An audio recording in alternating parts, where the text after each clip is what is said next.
So, we are now right outside the RSS headquarters. We've been going around different parts of Nagpur, speaking to different people. Parag has a special guest now, huh, Parag? नमस्ते। आज हमारे साथ राष्ट्रीय स्वयंसेवक संघ के विचारक है श्री अमोल उसतकर। वो हमारे साथ आज बातें करेंगे। अमोल जी, आपका स्वागत है इस शो में। जी अमोल जी, बहुत बहुत बहुत धन्यवाद। बड़ा सुंदर है आरएसएस हेडक्वार्टर, हम लोग जो भी देख के आए, और आप सभी को देखना चाहिए। काफी इंटरेस्टिंग किताबें हैं, भवन है, बड़ी हिस्ट्री है। और यहीं पे मोहन जी सरसंघ चालक जी, जो हर विजयदशमी के दिन जो उनका जो भाषण होता है, जो बड़ी बारीकी से देखा जाता है, क्योंकि वो एकदम राष्ट्र की जो राजनीति होती है उसके ऊपर एकदम वो एकदम सफाई दे देते हैं। तो अब की बार तो भाई कन्हैया जी, पिछले 3 महीनों से मैं देख रहा हूँ सरसंघ चालक जी जो बोल रहे हैं उसका बड़ा मायने है उसके ना। बिल्कुल भूपेश, क्या कह रहे हैं, कहने की क्या कोशिश कर रहे हैं बिल्कुल। भैया? अब लोकसभा में जिस तरह के रिजल्ट्स आपने को देखने को मिले और जिस तरह का एनालिसिस हुआ लोगों ने किया, उसमें ये बात कहीं ना कहीं निखर के आई कि संघ की तरफ से थोड़ी उदासीनता थी। ठीक है, ठीक है, पूछ लूं जी। ये जो उदासीनता कि संघ लोकसभा चुनाव में अग्रेसिव नहीं था, पता संघ ने मन से काम नहीं करा था, इसलिए बीजेपी की सीटें जो हैं खासतौर से महाराष्ट्र में भारी डैमेज हो गया। सही आकलन है क्या ये? बहुत बार मीडिया को या बहुत सारे लोग जिनको संघ की कार्य पद्धति पता नहीं है, उनको ऐसा लगता है कि संघ नाराज है या संघ ने इसमें काम किया, संघ में काम नहीं किया। लेकिन मीडिया का हमेशा ध्यान जब चुनाव आते हैं तब संघ की गतिविधियों की ओर जाता है, और फिर भूल जाता है। बाकी 5 साल संघ क्या काम करता है वो लोगों को पता नहीं रहता है। तो इसलिए संघ अपने ध्येय को लेकर काम करता है। हम सामाजिक एकता के लिए काम करते हैं, हम हिंदू संगठन के लिए काम करते हैं। ये तो डायलॉग संघ, मतलब देखिए 1980 में भाजपा बनी, लगातार हर बार संघ यही मतलब कहता है। वो ठीक है कि संघ इज ए पॉलिटिकल ऑर्गेनाइजेशन, ये सब बातें अपनी जगह है। लेकिन अगर मैं पूछूं पराग, क्या अमोल भाई की बात अपनी जगह ठीक है, वो भाई वो संघ से जुड़े हुए हैं, वरिष्ठ अधिकारी हैं आप, क्या संघ की महाराष्ट्र की राजनीति में और खासतौर से मैं कहूँ विदर्भ की राजनीति में भूमिका है कि नहीं है, ये बताइए। संघ की बहुत अहम भूमिका है, क्योंकि संघ, और आप पूछिए फिर उसको। हाँ, संघ की भूमिका बहुत ही महत्वपूर्ण रखती है, क्योंकि पिछले 10 सालों में यहाँ पे एक तो हेडक्वार्टर यहाँ पे संघ का है, जहाँ पे हमने पिछली बार भी हमने कहा था, जो जो ग्राउंड वर्क रहता है, चाहे बीजेपी का हो या बीजेपी के जो मित्र पक्ष है उनका हो, संघ उनके लिए बैकएंड में बहुत अच्छा काम करता है, ऐसी लोगों की भावना है। जो बैकएंड में जो हर एक फैमिली तक पहुंचने का एक जो जरिया है, क्या ये आज सच है? मैंने सुना है कि महाराष्ट्र में संघ 10,000 मीटिंग कर रहा है डेली, जो है 10,000 मीटिंग महाराष्ट्र में हो रही है संघ की। सच है क्या? हाँ, आप देखोगे तो मॉर्निंग में जो लाफ्टर क्लब से लेके सीनियर सिटीजन्स के मीटिंग तक संघ का एक अच्छा पेनिट्रेशन है। संघ विचार धारा एक अलग बात है, उसका पेनिट्रेशन, उसका जाना एक अलग बात है। लेकिन अभी हमें जो करना है वो हमें संघ के बारे में जानना है कि संघ पन्ना पेज तक पहुंचता है, क्योंकि जो इलेक्टोरल वोटिंग सिस्टम है, तो वो जो पन्ना पे हम लोग के पन्ना है, पन्ना तक जो फैमिलीज है, अगर वहां पे 12 फैमिलीज है तो हर एक मेंबर तक, तो लोगों की भावना है, मीडिया की भी भावना है कि ये जो नेटवर्क है लोगों तक पहुंचने का, ये संघ के जरिए बहुत अच्छा होता है। और जो उदासीनता जो कही है, जैसे बीजेपी का प्रभाव बढ़ता गया, बीजेपी लार्जर देन लाइफ बनती गई और संघ को शायद भूली क्या, तो ये हमारा पहला प्रश्न है कि संघ में जो दरार और बीजेपी में जो ऊपर से दिखाई दे रही है, तो इसकी वजह यह है कि बीजेपी बहुत ज्यादा बड़ी हो गई क्या। बड़ी हो गई। और ये तो मेरे नड्डा ख्याल जी से ने नड्डा जी ने कहा था पिछले इलेक्शन में, उसी का मैं जिक्र कर रहा था कि नड्डा जी ने ये कहा कि अब हमको संघ की जरूरत नहीं है। और क्या उसी का जवाब था जो लोकसभा में हुआ? ये अमोल जी इसका क्यों जवाब। अमोल भाई ये बताइए। नड्डा जी ने जो कहा था कि अभी हम बहुत बड़े हो चुके हैं और संघ की हमें जरूरत नहीं है, तो नड्डा जी का जो बयान है उसके भी उपलक्ष्य में और संघ की जो विचारधारा संघ क्या सोचता है? संघ तो यही सोचता है कि संघ के विचार से अनुप्राणित जो संगठन है वो अपने आप में बड़े बने, अपने पैरों पर खड़े हो और उनको संघ की जरूरत ना रहे, यही हम चाहते हैं। नहीं, लेकिन ये बताइए, आप तो चाहते हैं कि संघ की जरूरत ना पड़े आपके पेरेंट ऑर्गेनाइजेशन को, लेकिन हमने देखा लोकसभा चुनाव और फिर हमने देखा हरियाणा चुनाव। जब संघ, खास तौर से उत्तर प्रदेश में, महाराष्ट्र में, जब संघ थोड़ा सा पीछे हट गया, उसका बीजेपी को खामियाजा भुगतना पड़ा। मैं आपसे ये जानना चाह रहा हूं कि महाराष्ट्र में पिछले 3 महीने में क्या पूर्ण रूप से अब समन्वय बन चुका है क्या? पूर्ण रूप से समन्वय बन चुका है क्या? इसका उत्तर ये है कि महाराष्ट्र की राजनीति में जो भी चल रहा है तो उसका चिंतन जो है वो भारतीय जनता पार्टी के जो शीर्षस्थ नेता है उनको करना है। बहुत बार सवाल पूछा जाता है क्या इनको एंट्री देना सही है या उनको एंट्री देना गलत है। बहुत बार संघ के भी लोगों से ये बात पूछी जाती है। मैं हमेशा इसका उत्तर देता हूँ कि जिनके घर में एंट्री दी गई है उनसे पूछो क्या वो खुश है।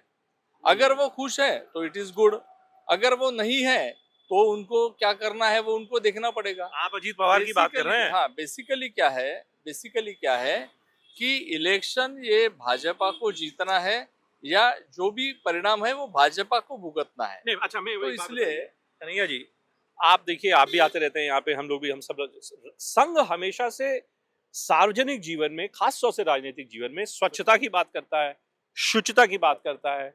ये जो अजीत पवार, जो ब्रेकअवे फैक्शन जो एनसीपी का है, जो बीजेपी से जुड़ा, क्या ये संघ के लिए, भले ही अमोल भाई उसको बोले ना बोले, संघ के लिए ये एक बहुत एक डिफिकल्ट प्रोपोजिशन नहीं है ये? बिल्कुल ये एक डिफिकल्ट प्रोपोजिशन है और अमोल जी का जवाब देना भी एक डिफिकल्ट है उसके लिए। और ऑब्वियसली बात है कि वो अपने अपने लिमिटेशंस में रह के उसका जवाब दे पाएंगे। लेकिन अगर एक पॉलिटिकल पर्सपेक्टिव से सोचा जाए तो अजीत पवार एक बहुत ही फोकल पॉइंट में है इस समय संघ की राजनीति के, क्योंकि उन्हीं का विरोध भी हो रहा है। और महाराष्ट्र में पराग बताएंगे कि अजीत पवार का रोल और इम्पोर्टेंस क्या है आज के बीजेपी के राजनीति को रीएस्टैब्लिश करने के लिए, रीगेन करने। क्यों अमोल भाई, पहले तो ये बताइए कि एक और आप स्वच्छता शुचिता की बात करते हैं, दूसरी ओर वही व्यक्ति जिसको प्रधानमंत्री ने खुद बोला था कि अरे हजारों करोड़ रुपए चोरी हो गए यहाँ पे, वो आज की डेट में देखिए भारतीय जनता पार्टी के साथ है। क्या है संघ के लिए ये दुख का सबब नहीं है क्या है?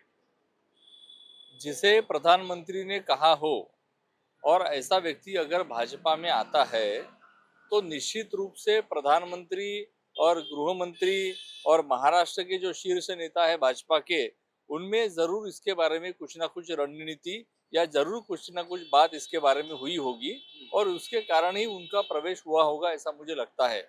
मैं स्पष्ट रूप से ये कहना चाहता हूँ कि भाजपा अगर कोई कदम उठाती है तो महाराष्ट्र भाजपा ने जरूर उसका विचार किया होगा कि इसका हमारे ऊपर क्या इम्पैक्ट आने वाला है। संघ हमेशा यही सोचता है कि जो संगठन संघ से निकले हुए हैं वो अपना डिसीजन खुद लेना चाहिए।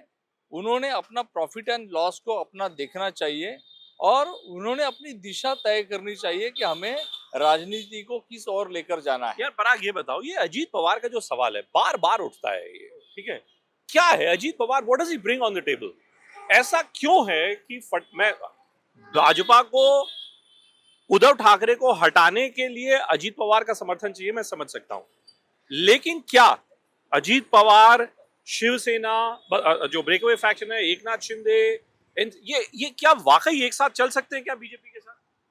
ये अलायंस है तो एक दूसरे के नीड के हिसाब से वो चल रहे हैं। जो भी जहाँ पे कमी है वो कमी की जो वो भरने के लिए अजीत पवार है। अजीत पवार का जो यहाँ पे इम्पोर्टेंस है तो ये है कि जब महायुति यहाँ पे चुनाव में लड़ेगी तब जो अजीत पवार ने शुरू से लेके जो शिव शाहू फुले अंबेडकर, ये जो उनकी विचारधारा है उसको छोड़ा नहीं है। आप देखें कि सुनेत्रा पवार जी के जो इलेक्शन था उनका वो चुन के नहीं आई, लेकिन वहाँ पे जो खड़कवासला जो एरिया है उनके मतदार संघ में बारामती के, तो खड़कवासला ये बीजेपी डोमिनेंट वहाँ का इलाका है। तो वहाँ के जो रावत साहब है, पहले एमपी रह चुके थे प्रदीप रावत सर, उन्होंने कैटेगोरिकली बताया कि ये फुले शाहू अम्बेडकर सिर्फ हम ये जो बोल रहे हैं इसका मतलब ये नहीं कि हम फुले जी को या अम्बेडकर जी को हम नकार रहे हैं, वो भी हम भी उसी विचारधारा के हम के उनकी विचारधारा हम मानते हैं, ऐसा कैटेगरी के उन्हें कहा। और आप देखोगे कि बारामती में सबसे आगे जो खड़कवासला ही था, जैसे प्रॉमिस किया था खड़कवासला में। अरे वाह वाह वाह, ताई ने जो है पॉलिटिक्स को, पराग जी के पॉलिटिकल एनालिसिस को, आप बताइए ताई, क्या तुम्हाला लगता काय है?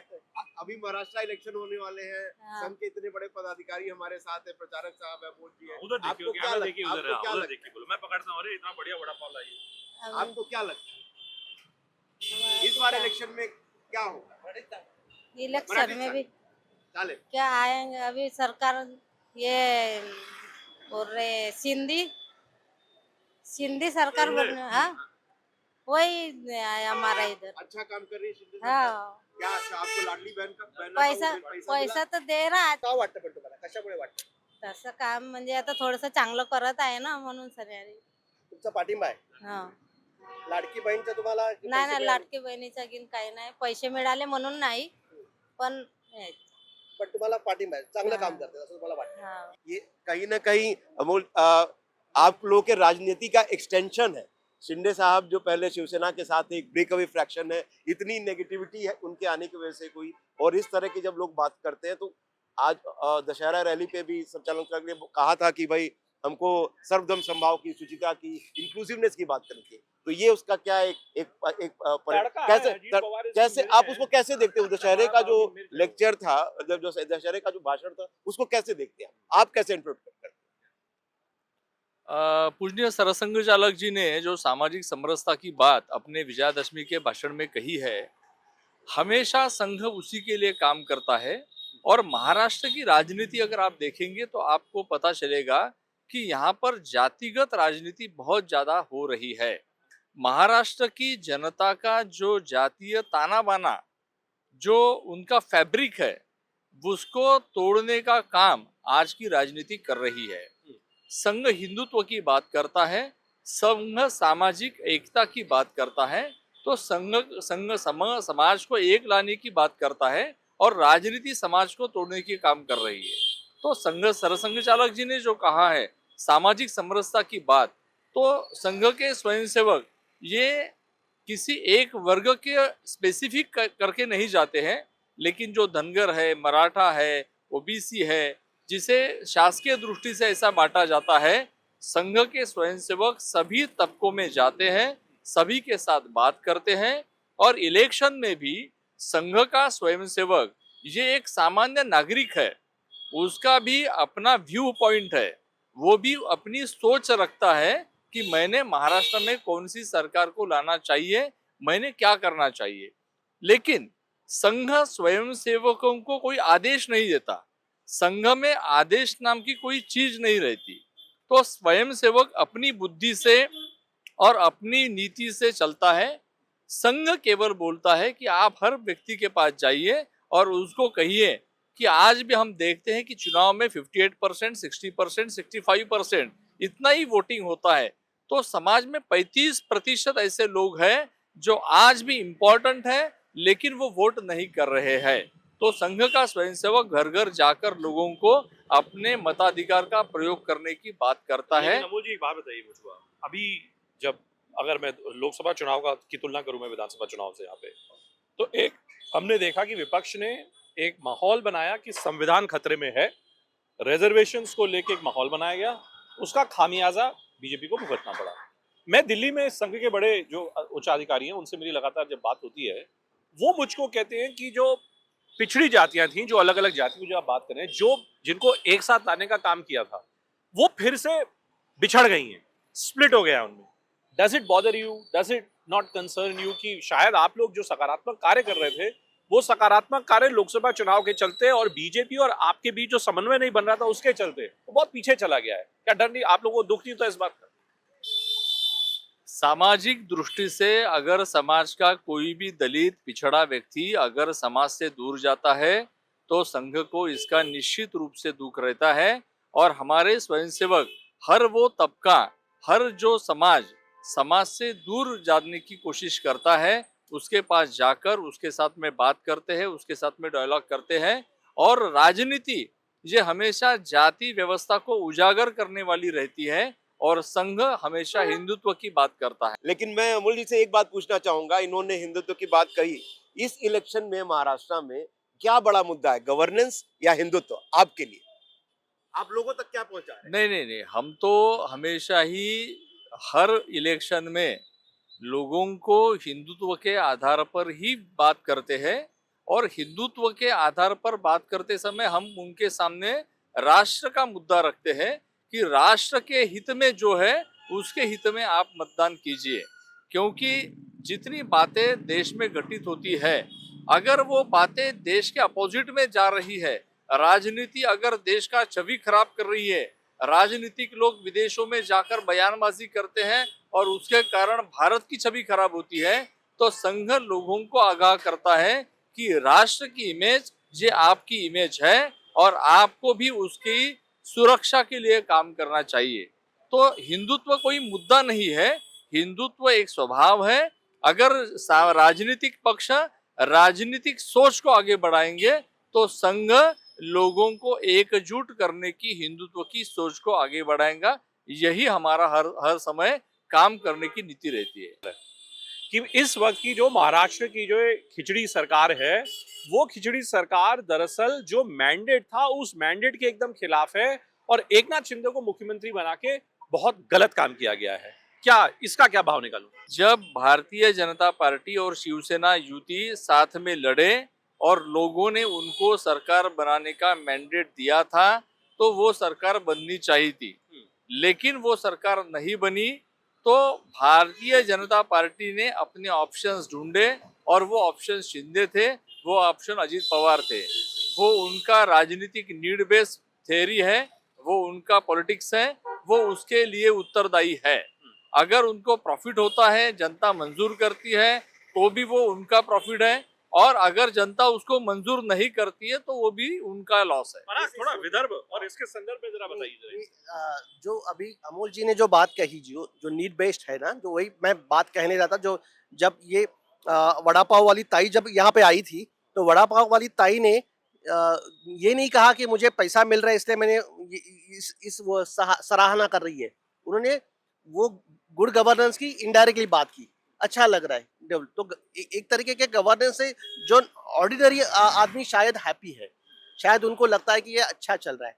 तो अजीत पवार का जो हमने बात कि जैसे फुले शाहू अम्बेडकर वाला आइडियोलॉजी है, वो भी वो जो गैप है वो भर रहा है। मुस्लिम जो है वहाँ पे दो आप देखेंगे कि अब्दुल सत्तार जी है और हसन मुशर्रफ की दो मुस्लिम मंत्री है इस गवर्नमेंट में।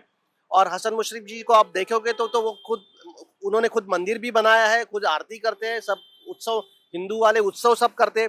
तो ये जो इनडायरेक्टली गंगा जमनी तहजीब वाला जो मुद्दा है, इनडायरेक्टली वो शायद बीजेपी के लिए कंफर्टेबल नहीं रहेगा, लेकिन अजीत पवार के थ्रू वो आ रहा है और शायद बाकी जो समाज है, बाकी जो वोटर है, वो वोटर को जुटाने में उनकी शायद मदद होगी।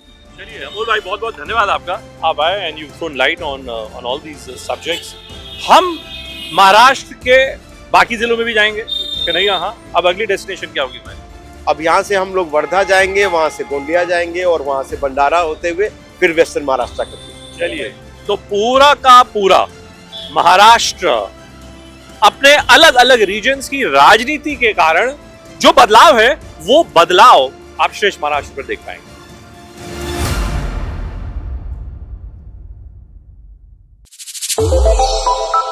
श्रेष्ठ भारत पर खबरों से जुड़े रहने के लिए चैनल को सब्सक्राइब और लाइक करें, बेल आइकन दबाएं और देखते रहें श्रेष्ठ भारत।